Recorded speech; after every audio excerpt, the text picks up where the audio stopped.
Welcome to From an Educator. Actually, just kidding. Welcome to We Are the Educators. In fact, we get a little surprise for you.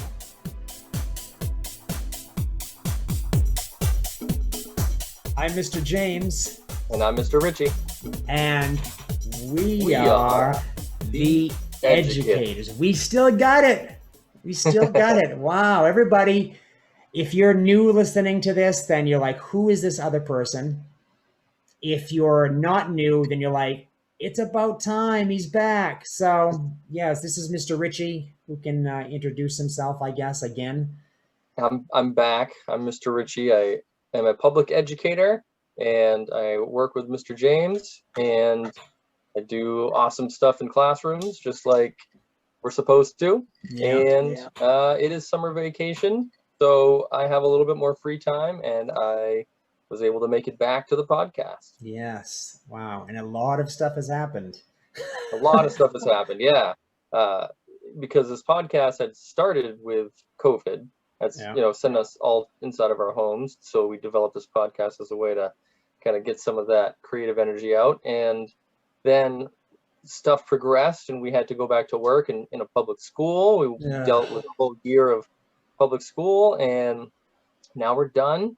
And it's been a couple of weeks, and I think I've decompressed a fair amount, although that there are new challenges and scheduling issues to worry about. But here we are. We were able to find time and be here on the podcast. I know. So it's currently, and I can finally see my clock on my computer, because I normally don't have that when I'm doing it from a slide, as from an educator has been. But it is June 21st. It is a Monday. And for those that might have heard the last episode, it was released on a Sunday, the 20th. And it's the summer solstice, right? It began at 11:31 last night. Yep. And this is going to be the longest day of the year, I guess. Yep. And so it only gets dark from here. So, that's always a nice thing to celebrate in the middle of summer, right? If you didn't enjoy it by now, you're already missing out. Like, great, thanks waking up early in the morning and then having it be light out and be like, what? I'm supposed to be waking up before there's light. And it's like, I looked at it and it's like 4:50 in the morning is when it's dusk and something like that. And it's like, dawn. When it's dawn, Dawn, and you wake up at around that time. That's kind of crazy. Yeah. Well, at least it's going to start getting darker out, and it's easier, I think, for sleeping at least. Yes, absolutely. Well, I'm sleeping until like 8. I'm just trying to block the sunlight out of my eyes. You got to get one of those sleep masks. Got to just slide. I do. It's just I have to wake up enough to find it and then put it on, and then and just tape my eyes shut. So we have a lot to talk about this episode. We're just basically, and I say episode, but this is kind of like going to be a free-for-all somewhat. We're not really structured so much in this, but we do want to go over a few things, and hopefully with my editing skills, which are very few currently, I will have some titles at the bottom about what we're talking about. But yeah, definitely it's a lot of things going on. We can fill everybody else in, and maybe it's going to be more positive. I think I've been positive on From an Educator. I don't know. As far as my our YouTube audience, very few. But I think we still have the same amount of listeners on the podcast, I believe. Which is about. If you're listening to this and you've been around please find a way to contact us. We're not going to give you our personal Gmails, but we can be found on YouTube, and there are comments, and we will find you, and we will comment and respond and have a conversation. We like doing that. Yep, absolutely. So if we challenge anything that you think, or if we say something that you approve or appreciate, let us know, and that'd be a really good bonus to this whole project. Yeah. So I guess we want to talk about, well, first of all, let's COVID-19, just you used to do the numbers. I know. I think the numbers are down to like 50 a day. I just want to know what is your take of where it's happening? I heard about this Delta variant going around, and it's wreaking havoc where they haven't had a lot of vaccines and stuff. And yeah, what's going to happen? Yeah, well, it's neat that, I mean, here, around here, I think there was like 8 cases total. No deaths for a while now. And yeah, so I'm looking here in our county, actually. Our county had 1 new case as of a couple days ago, 4 yesterday. So yeah, way down. But the variants seem to be affecting people that haven't been vaccinated mostly, and affecting areas with low vaccination rates. And so it kind of just is the more proof on top of proof on top of proof of vaccine efficacy and how smart it is for us all to get it. There were some issues with kids getting their vaccine, but again, the rate that they were having, like heart issues and stuff, was only like twice the background rate, which is very, very low already. So it's not really something that anybody should be super concerned about. We are definitely at the lowest point of this whole ride in a long, long time. And I guess the real proof is going to be this fall when schools reopen full-fledged. I mean, there's going to be a majority of schools, if not all, that are reopening full capacity, normal, no masks, anything like that. That's going to be really the proof that we're going to be waiting for. And so right now, it's kind of like living easy. Everyone's maskless. You go into every store, every restaurant's open, everything is back to normal. I'm still like many stores I go in, I have the mask on, and I'm looking at some people that don't have it, which is the majority now. But I'm like, I'm still wearing a mask. I don't know. I'm just used to it. And that's just one of those things. Like, I don't know if I'm going to be doing that when the summer school that I'm teaching next week begins, if we're wearing a mask or not. But I've seen the rooms that I have to now claim as my home base, and they're smaller than the room I'm used to. Yeah. And you have a big room where you're normally stashed, and I've got like 2 or 3 windows in these tiny little places that are going to be incredibly hot because, man, I'm trying to upstairs. When you walk up the stairs, so I mean, some of you out there, you're not going to kind of know this kind of insider information, but I'm just curious, if you're going up the stairs to that hallway, which side of the hallway are you on, the left or the right? The left. That's the hottest side. Oh man, I lose again. That gets the sun. Yeah, you're gonna have full sun in the windows. Yeah, but that's just things that I think about too, because my room is one of those rooms that's got full sun.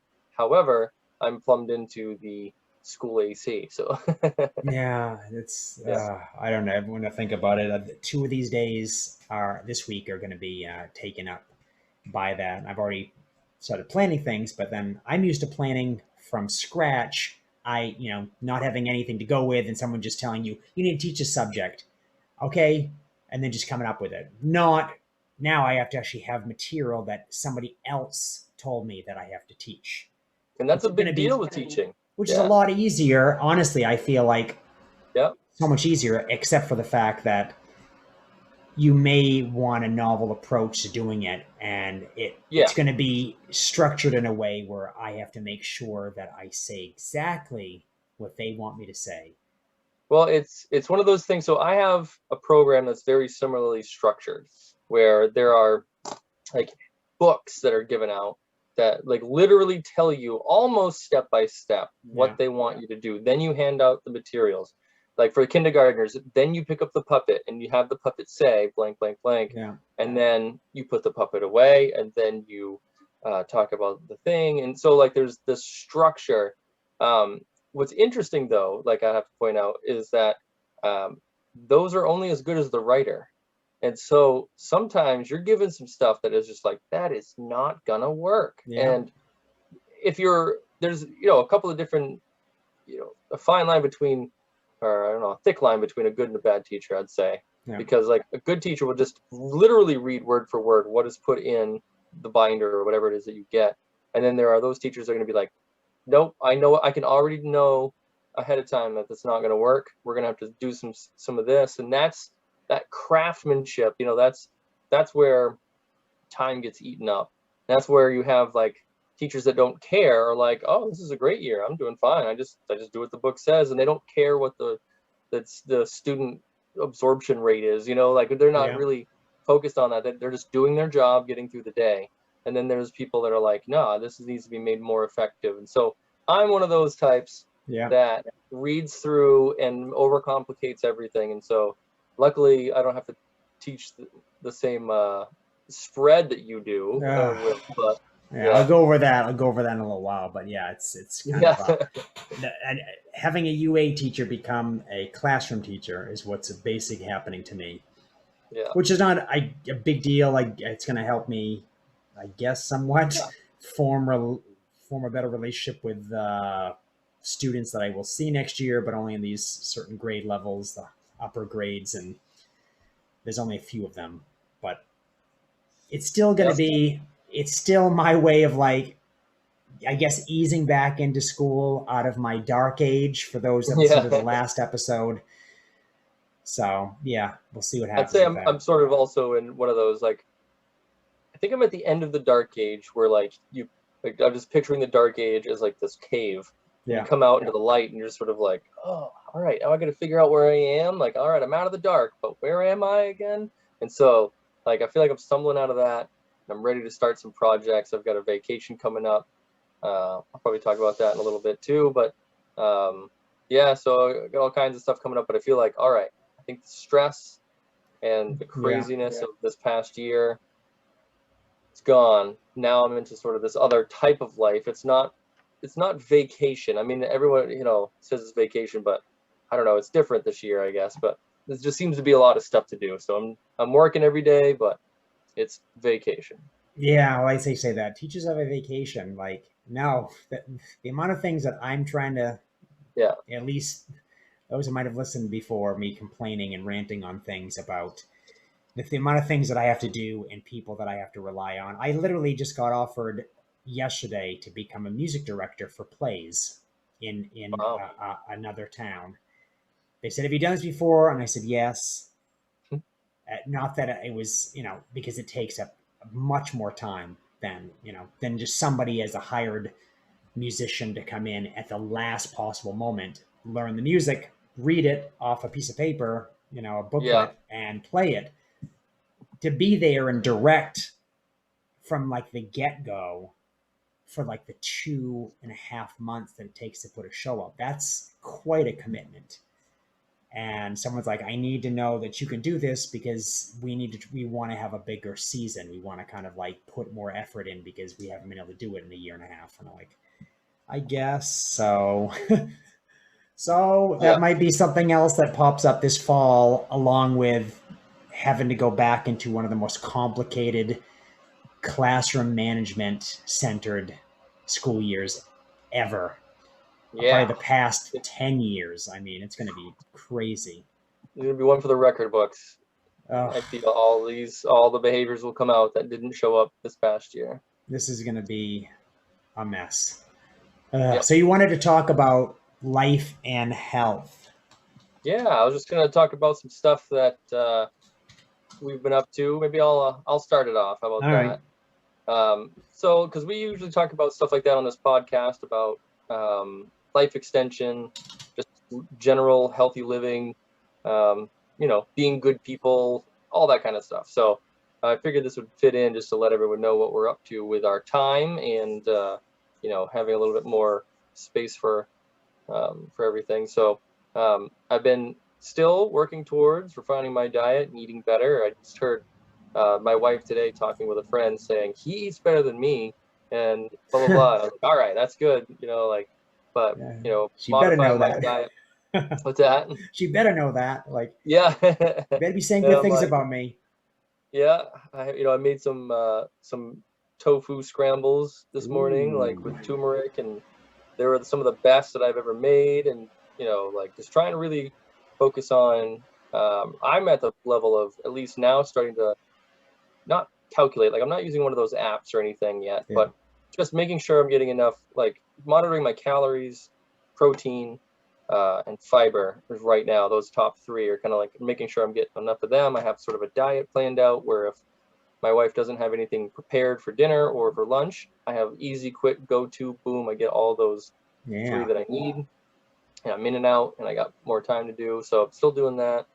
I had gone through still am going through some health issues during the last part of this school year. I don't know if I had talked about it on the podcast or not, but I had all kinds of crazy, weird symptoms and everything, and it does seem to be related to sort of stress related, like, Yeah. I don't know, just the boundary of where your brain meets your body. And I had finally just endured enough stress over the course of my life, but it just sort of culminated into sort of a bunch of weird things that were going on. And as a result, I'm focused more on the diet and exercise, and that's really seeming to help out. Part of the issue that I was having was like these like three different sets of muscles in my abdomen that are just clenched for 24 hours a day constantly, and just like more clenched and more clenched, and like, so it was like my diaphragm, my abdomen, and I don't even know what the muscles are, the ones that there's somewhere in your abdominal cavity. I can't remember what they're called, The but they're the ones on the intercostal side. muscles, stuff like that. Yeah. Something, yeah, like they're kind of more on the Obliques. side. Yeah, and Yeah. so there's like, and I was like, I'm flexing all of them all at the same time. I'm peaked, ready, like as if I'm anticipating a fight or an impact, and so breathing exercises, relaxing, all kinds of things, working on that. And that's something I think that anybody with a You must high have a stress crazy level, six-pack now. well, no, it's like I have a Yeah. 2-pack. It's the ones at the top. Those are Yeah. the ones that are clamped all the time, and the diaphragm, which is behind it, which unfortunately doesn't show. When you have an exercise diaphragm, but yeah, so it's all of those things. And if anyone has a high stress level, like just your lifestyle is high stress, which mine has been ever Oh since I yeah. went back to college, which was 2012. So I was doing some math, and I'm like, since 2012, I've been stuffing 10 pounds of stuff in a 5-pound bag, as I like to call it. Yep. And it finally caught up to me. And that's an unfortunate thing that I noticed. So I wanted to talk a little bit about, I went and saw my grandfather, who's 94, because I felt like all the time had caught up to me all of a sudden, and all that stress over years and years caught up to me all of a sudden. And I went and visited with my 95-year-old grandfather, and he's sort of at a point where everything's catching up to him. And he's not doing well, unfortunately. And he was a guy that worked on his feet every day until he was 91. And once he was in 91, he started having really serious leg issues. He had been for years, but serious enough that he just had to realize that he needed to go and live at a veteran's home. And then over the last couple of years, as happens, people decline and that sort of situation. Well, his last visit with him was a very interesting shock. It's weird to see someone that's been a very strong person your entire life in a situation where they're weak and really like struggling. And so that was pretty tough. And it made me realize that, you know what, like it's all about what you do with your time, because he's got a good story. These are not his best years. Your best years are not at the end of your life. And if there's a way for you to extend the end of your life, your average range of best years will be higher. So, he did live a great life. 95 is really good. Yeah. But it's unfortunate to see what happens at the end of a human life. It's unfortunate to see the decline. And it's one of those things that I think people should sort of visit with their grandparents more, visit with the older generation more, and realize this is what I'm looking forward to unless something changes. Yeah. And this is the best situation that is possible for me at his age, unless something is different, And so sometimes it might give you a little dose of reality, and it did for me. And so if anyone out there has older parents or family members that they haven't seen in a while, give them a visit, for their well-being mostly, but also just take that experience into consideration when you're thinking about decisions in your life, and what do you want out of it? Because he says at 95, yesterday I saw him, he's just like, those 95 years went by like that. Yeah. To him, it's like it went by so fast, and he knows he's at the end, and he's just sort of like, it went too fast. I don't know he doesn't know what else to say it right now, but it's just like it went by fast. And so use that to the good of yourself and others, and use your time wisely. Carpe diem.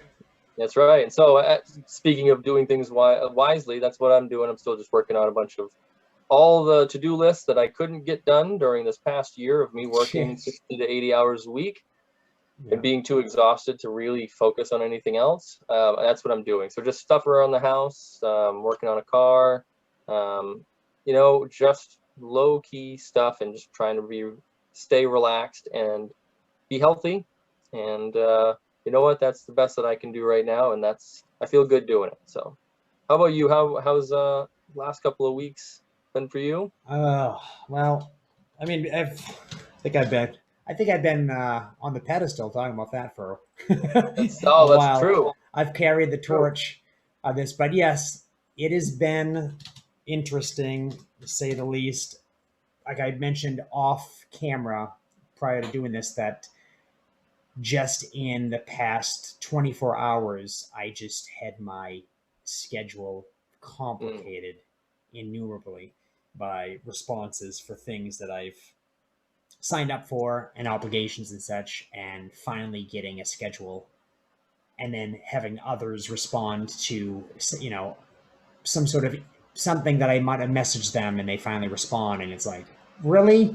And now they want to go gung-ho, and you're like, you should have talked to me a month ago when I didn't have so many other things that have been scheduled. We're like, could have scheduled you in for some time. It's just horrible. I'm going to be living off my calendar like insanely. I'm now talking about, diet. Continuously making improvements on that. I still wake up at 5 o'clock. I'm going to be waking up at 4:50 now, because I have to be at the school at 7 a.m. in the morning now. I have to be there at 7 a.m. because students are there by 7:30, and I have to start my morning meeting and all of that stuff. Working out more. I think I'm getting bigger, so these shirts are all really tight. It's the weights are working out, and progressively eating more, trying different recipes out. I make things up where I just like, these ingredients look good. No, there's no recipe. Stick them together. And then just add some seasoning, and you're like, I guess it's a burger. Maybe it's just a bunch of sweet potato and cannellini beans mixed together with some quinoa. So what? Yep. Great. It's a patty now. Yeah, I'll do what I have to do for that sort of thing. I'm just constantly finding ways. Now I'm looking at ways to make food on the go, and what I could possibly have to get to supplement things, because I don't want to have to, live off of nutrition bars or whatever, but I do need to have something just in case, because we know things happen, and fast, quick food.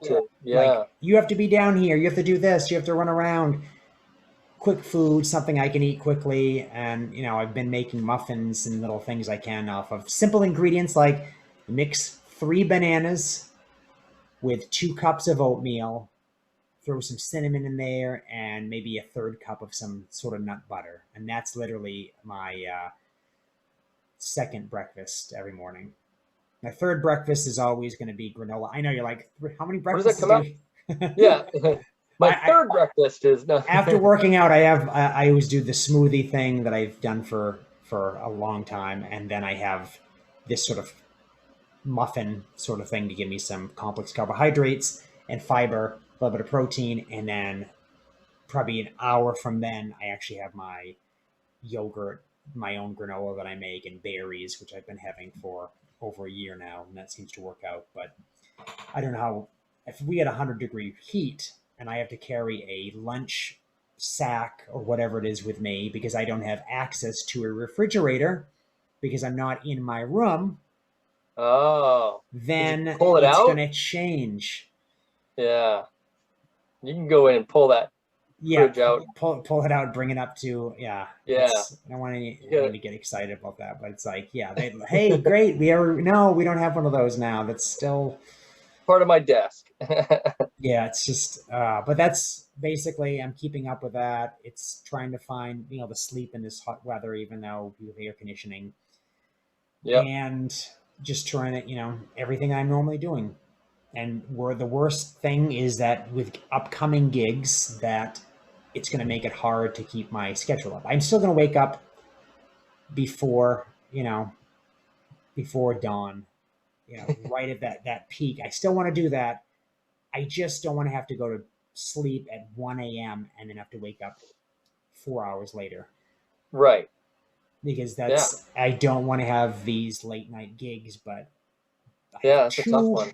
two warring bands that are like, we need your schedule, and they want every single weekend, extended weekend, Friday through Sunday. They want those open so they can book gigs, they can rehearse, and the rehearsals might not go late, but a lot of the gigs are going to be like, either it's 3 or 4 hours away and the drive back is going to make it really late, or it's a bar, it's some place that's going to be open till 1 a.m. and the band has to close basically the place. So Yep. I'm just not looking forward to that, having gone to bed at 9 p.m. every single night for over a year and a half. And Yep. and So have that's to about to change. switching the schedule in those few places. And how am I going to react to that? How am I going to be able to Right. recover from that?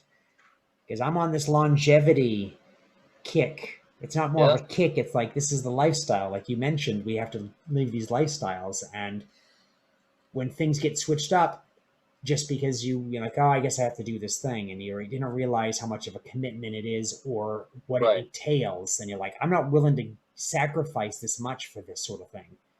Yep. But Well, yeah, I wish you luck with that packed, busy schedule like that, because it's like that's what got me. Like yeah, it was, you know, that busy schedule, constantly doing stuff, and maybe it's just a management approach too, which is something that is worth noting. Like if you can manage stress better than other people, then you're in a better situation. Because I'm like, I'm not Elon Musk. I'm not managing 3 or 4 giant companies that are, two of them especially are doing huge, enormous things that take up all my time.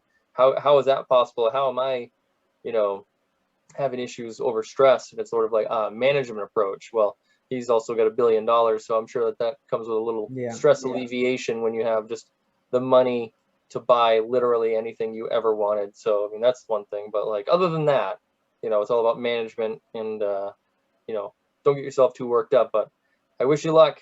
I don't wish that schedule on a lot of people. So yeah. It's all of a sudden, it's just kind of hit me the other day, and this day it's just trying to clean up some of the things so that I'm just, as long as I'm ahead of everything, I think everything's going to be good. But unfortunately, and this is something I was going to talk about, on another podcast some point or sometime with us, about having a theme about when you have to rely on other people and how difficult it is to rely on other people, and when those something hinges on another person's actions and they don't come through, and how it can totally ruin things. And right now, in some of my other little projects, whatever, like that, like bands and such, there's just things that are happening like that.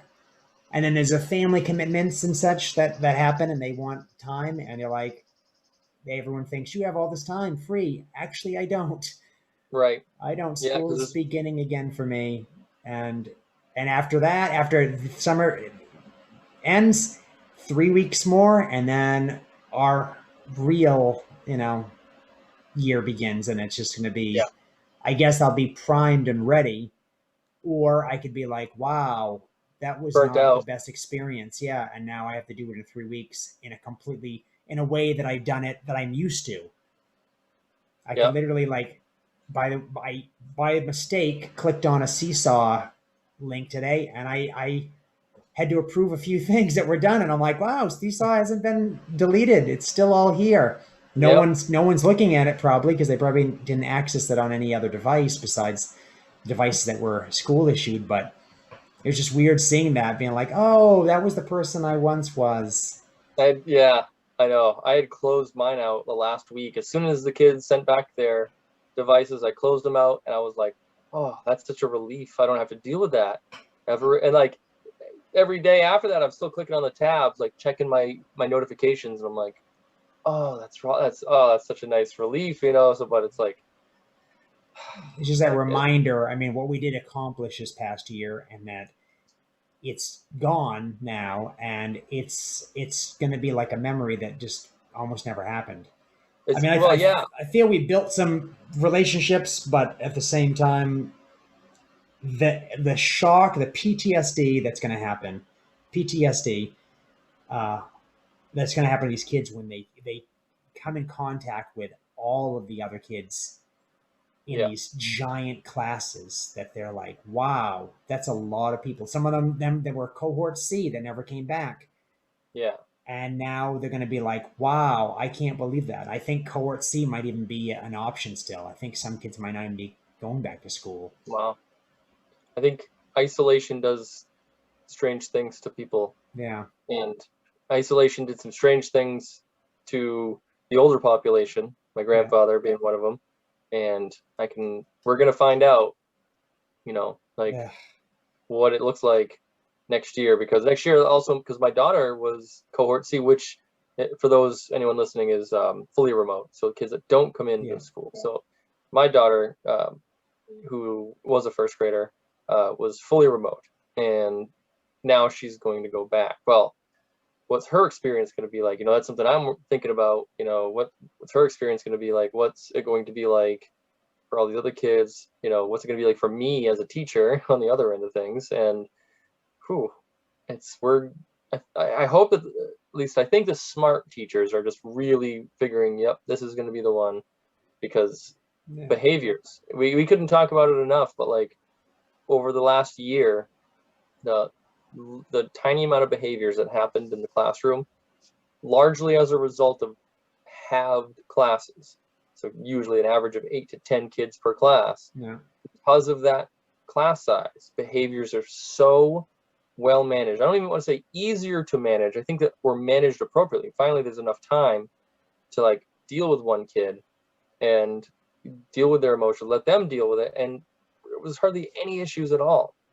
Well, stuffing 24 kids back in a classroom next year, that's when we're going to see what society has reared. Oh, I want to get focusing on that. I'm currently taking a class uh, at a main university, a graduate level class, and it's all of a sudden last night, hey, here's all the things, get started. And I'm like, oh, really? Okay. So that started. And then all my schedule for the summer program that I have to start teaching next week. And it's very intense. There's a lot to fit in between 7:30 a.m. and literally 11:30. Yep. It's like an entire day, entire school day fit in between that. And it's definitely going to be an interesting road. I'm looking over the things right now, and a lot of prepping, a lot of time and effort put into this. And kids are in a different mindset when it's Yeah. summer school, half day summer school, a different mindset. Yeah, So, which is why, yeah. And so I don't know, we'll see how that thing works and stuff, but yep. yeah, I don't know. My days, I want to read. That's what I want to do during the day. I want to keep up. I still take anything I have, if I have to have meals and stuff like that, I do meal prepping. I have everything all set. I can just go to it, eat it, take care of business. I don't have to worry about making all these elaborate things except for like some dinners and stuff. But I just do that because I'm like, I don't know what's going to happen. And now I guess I can go into these insanely complicated schedules because I have things prepped. But I'm always thinking like, maybe that didn't taste good enough. I need to do this. I need to change that. And yeah, my time is going to be more stressed. It's going to be less.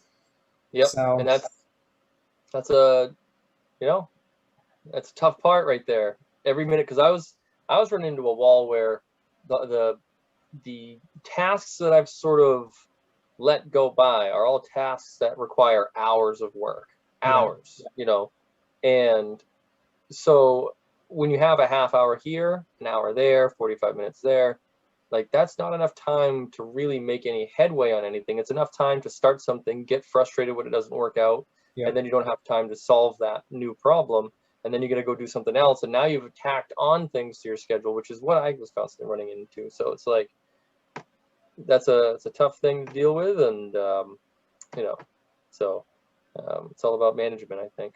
Yeah. So I wanted to have one little segment that I wanted to add to our to this little thing about things in the news. We always did a science of the news thing, but kind of like a current events, just because there's a few things I wanted to talk about, some things that are related to stuff that we've talked about before. One thing is, of course, we know this fight, hold on, I'm throwing things around now. Sorry. This fight about going to space, private companies fighting about going to space. Not really. I mean, they're fighting because they're competing. And we've got, of course, SpaceX leading the pack. Amazing. Elon Musk. We have Virgin Galactic. Yep. With suborbital tourism. Yeah, they want to do that sort of thing. And I think it's Blue Origin, which is Amazon, Jeff Bezos. Oh yeah, and Virgin Galactic is Richard Branson. Richard Branson. So, and I think those are there's another one too, but I think they're not doing much. It's NASA's going with some other company, or was it Boeing? It was like Dynetics, I think, and Boeing, if I remember correctly. I think I'm getting that wrong, but there were three, like, for the lunar lander. Is that what you mean? Yeah. Well, everybody wants to go to space, and they want to do these. So NASA has been dealing with low budget issues for as long as they've been around. Well, except for the Apollo program. Yeah. And so they needed to find a cheaper, better way to get to space, and they figured that would be the commercial space industry. And the commercial space industry suffered the worst wound ever in 1986 when Challenger blew up, and that devastated the commercial space industry. It changed all kinds of restrictions and things like that. And so as a result, it took a long time for anyone to really even be plausibly able to make a profit sending things to space, because it's just an incredible feat of physics just to get to orbit. And so you've got SpaceX, which routinely sends things to orbit. That's their job now, and they recover the first stage boosters. They never ended up being able to recover the second stage boosters, but that's another order of magnitude harder than the first stage, and that's already something that no one else can do. Blue Origin is a close second. They have interesting plans. They're so secretive. I'm trying to learn more about. They've got this gigantic rocket called the New Shepard that's supposed to be out. New Glenn. The New Shepard was their first smaller rocket, suborbital. And New Glenn is supposed to be this massive, bigger than SpaceX's rockets, even bigger than their proposed rockets. And it's like, that's their next thing they're supposed to put out, and there's no information on it. So it's hard to say.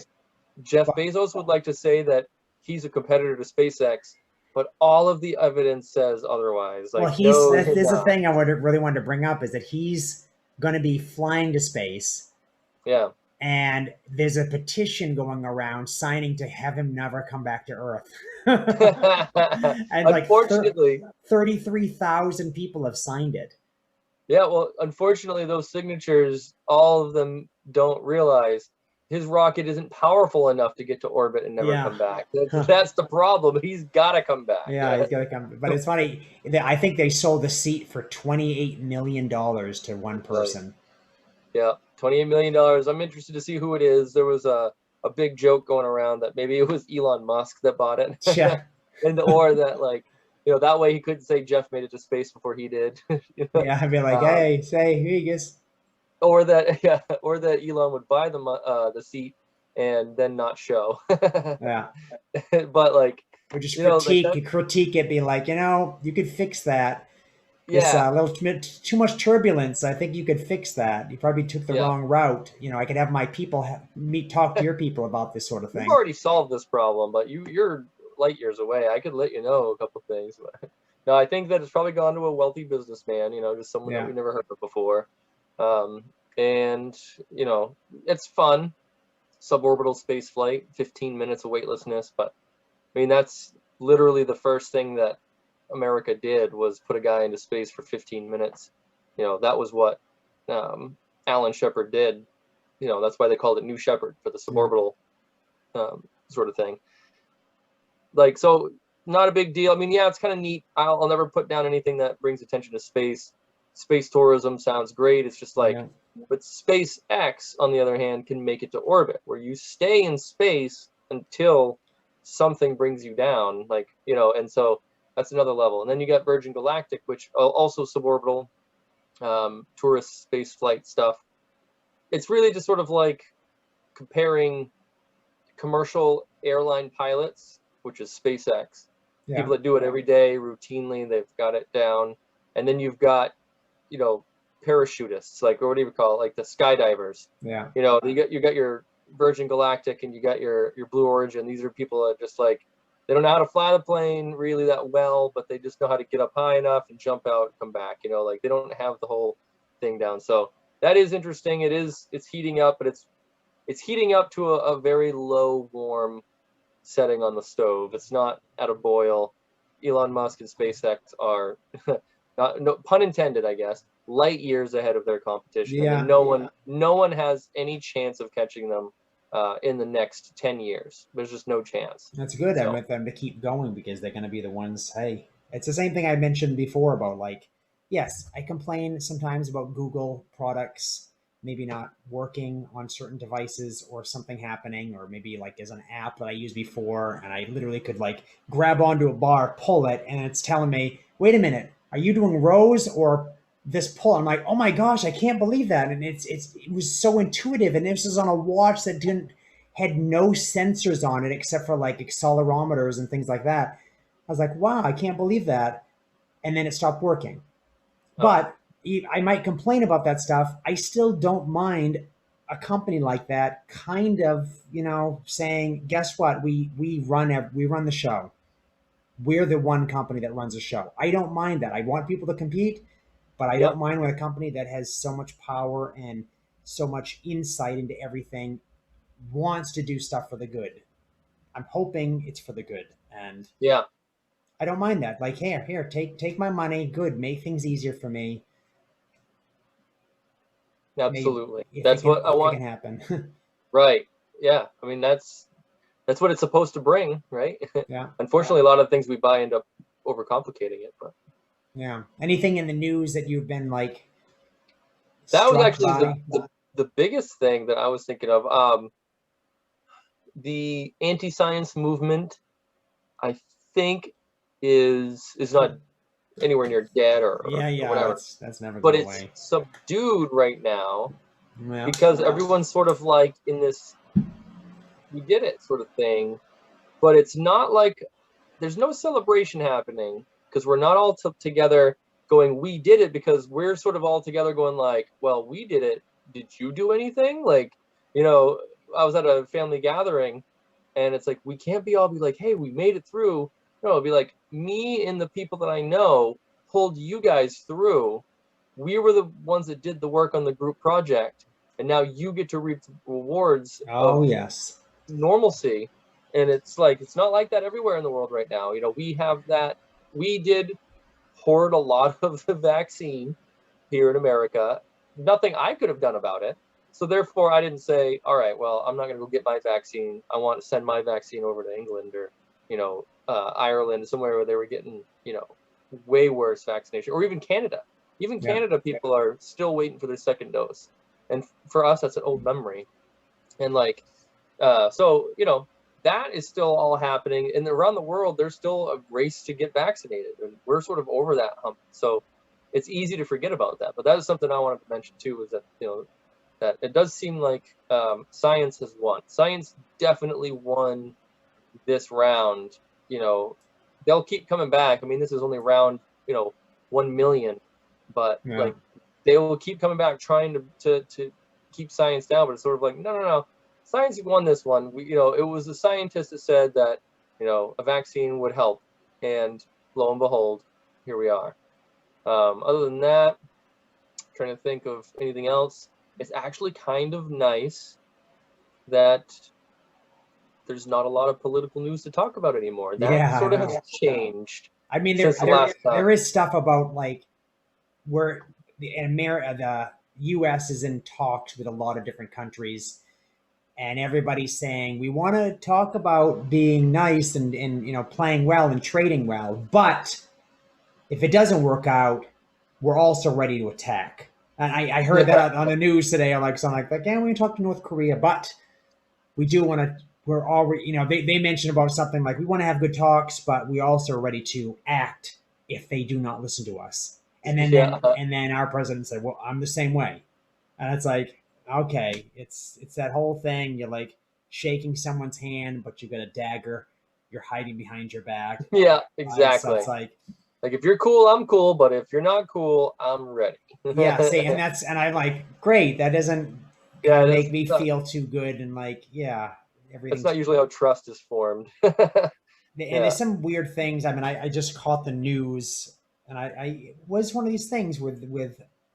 During our time in school, there were maybe 2 days a week that I could actually watch the news coming home, like the 5 o'clock news that would be on, and watch a little bit of it and find out what the numbers are and what other things are going on, like as far as regulations and what we can and can do. But I saw it recently, just and just some of the things that are now making it out, like. There's somebody in like a neighboring town that was I guess an undertaker or whatever, and cremation services, and didn't cremate people. And there were like bodies just like unrefrigerated laying around in bags. Yes, I remember hearing about this. And I'm like, that person could be into some stuff that hopefully, I mean, they didn't say anything about that, but that. Why are you doing it? Like, you're already pretty messed up if you're doing that already. But it's it's just, I don't know. So I don't know. Speculation. Just certain things like that happened, and certain other things, that a lot of drownings happening. I know, that's true. Yep. Well, it has been kind of weird. Like, what makes the news isn't an imminent threat to the entire population. Yeah. That's kind of nice. It is like, I felt for a long time there was like 3 major sources of news that was just going an imminent threat to everybody. And I'm like, I was not really digging it. I'm kind of liking that. Now it's all these weird, usual weird stories that humans do because humans are weird. And, none of that stuff is okay or good, but it's just sort of like, yeah, they're humans. That's what they do. It's like, watching, cover that. Yeah. It's like, watching squirrels like raid bird feeders and run across the road and almost get run over by cars, just sort of like, oh, that's really strange behavior. And it's sort of like, that's what squirrels do. And it's like humans making weird headlines. Like, that's just what people do. People are weird. People are strange, and not all of them are good. And so we should never like be surprised at what they will do, what depravity they will come up with next. But that's the thing. I think it's kind of like, because we've come out of this, all of a sudden the blanket's being pulled out, and they're like, "Oh my, you've been doing what for the past year?" And how did you pass your time? Well, that's the thing. It's like, and so like all these things that, like, unfortunately, being an adult, anything with the word adult attached to it usually is not a good thing. It usually is not a good thing. Like, by mistake, when I'm younger, I by mistake walk into something called adult bookstore. Not a place I want to be. The adult film section of the movie gallery. Not a place I wanted to be. toys.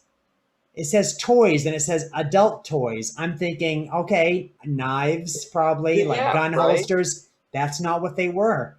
Nope. Place I don't want to be. Things associated with adult, not good things. Adult humor.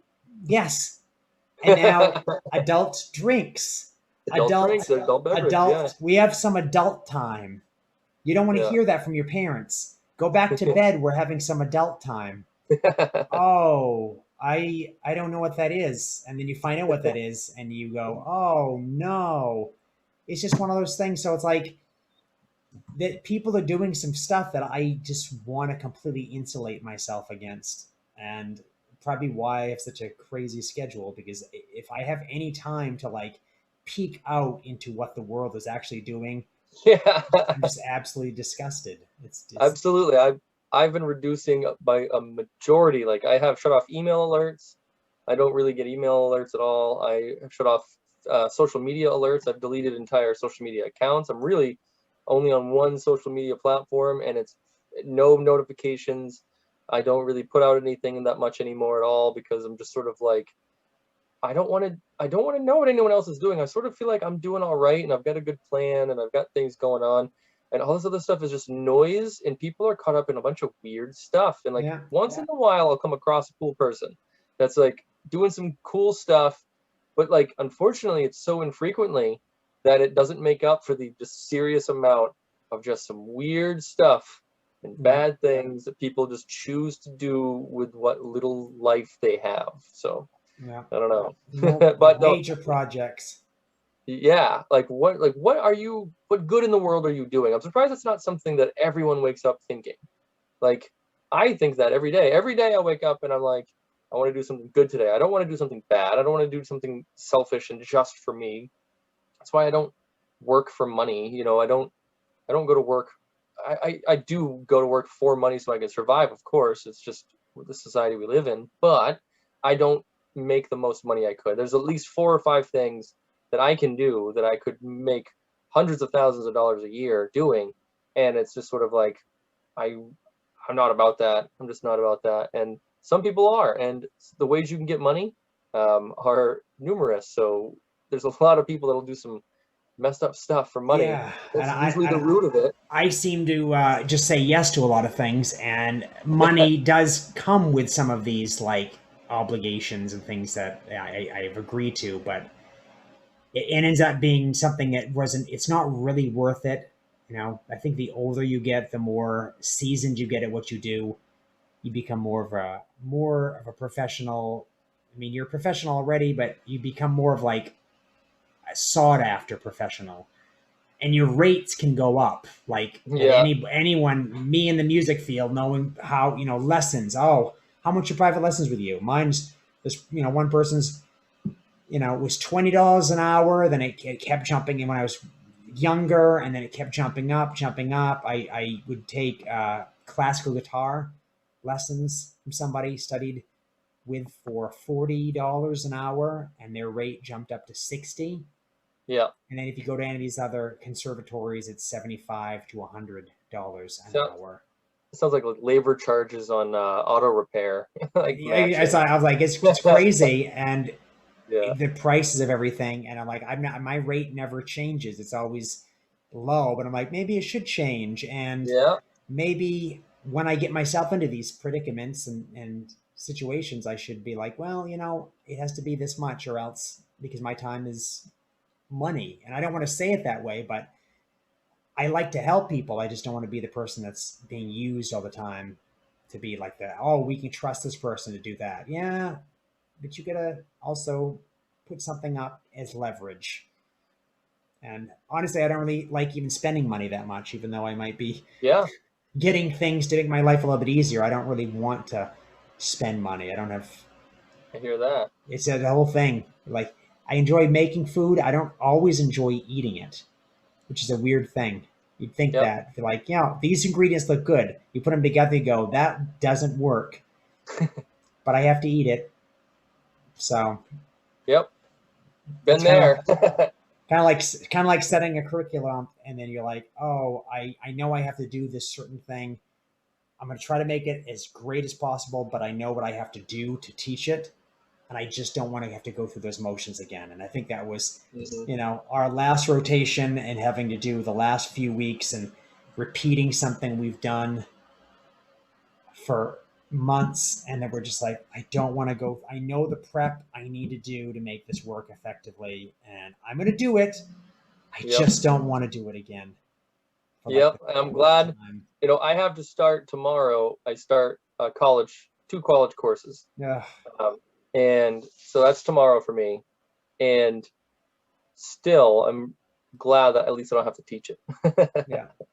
I just don't want to teach right now. I need some time. But, that's what these vacations are for. And it's funny, like, because people sometimes seem to look down on, like, teachers getting vacations or whatever. And it's like, why do we have vacations? Well, the kids need vacations. Yeah. Why do the kids need vacations? Because they're human beings and they need some freaking time off. Yeah. And everyone deserves time off. Everyone should have a summer vacation, or maybe obviously that's literally impossible, but like everyone deserves having a significant amount of time off in their life. European nations do it. Month vacations in Europe, like if you live in Switzerland or whatever, that's a thing that people do. And so here in America, we have one holdout of